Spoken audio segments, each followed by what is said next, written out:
لوگوں، جو مال و متاع تم کو دیا گیا ہے وہ دنیا کی زندگی کا ناپائیدار فائدہ ہے، اور جو کچھ اللہ کے ہاں ہے وہ بہتر اور باقی رہنے والا ہے، یعنی ان لوگوں کے لیے جو ایمان لائے اور اپنے پروردگار پر بھروسہ رکھتے ہیں،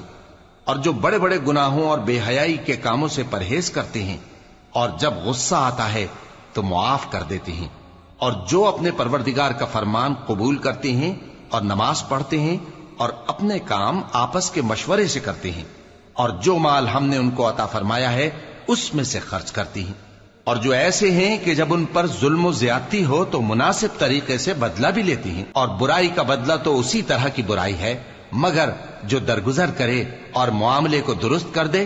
تو اس کا بدلہ اللہ کے ذمے ہے۔ اس میں شک نہیں کہ وہ ظلم کرنے والوں کو پسند نہیں فرماتا،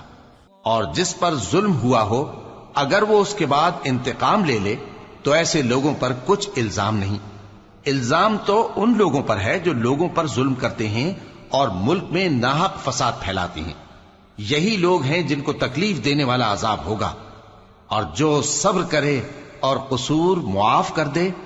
تو یہ بڑی ہمت کے کام ہیں۔ اور جس شخص کو اللہ گمراہ رہنے دے تو اس کے بعد اس کا کوئی دوست نہیں، اور تم ظالموں کو دیکھو گے کہ جب وہ دوزخ کا عذاب دیکھیں گے تو کہیں گے کیا دنیا میں واپس جانے کی کوئی سبیل ہے؟ اور تم ان کو دیکھو گے کہ دوزخ کے سامنے لائے جائیں گے، ذلت سے عاجزی کرتے ہوئے چھپی نگاہ سے دیکھ رہے ہوں گے، اور مومن لوگ کہیں گے کہ گھاٹے میں رہنے والے تو وہ ہیں جنہوں نے قیامت کے دن اپنے آپ کو اور اپنے گھر والوں کو خسارے میں ڈالا۔ دیکھو کہ بے انصاف لوگ ہمیشہ کے دکھ میں پڑے رہیں گے،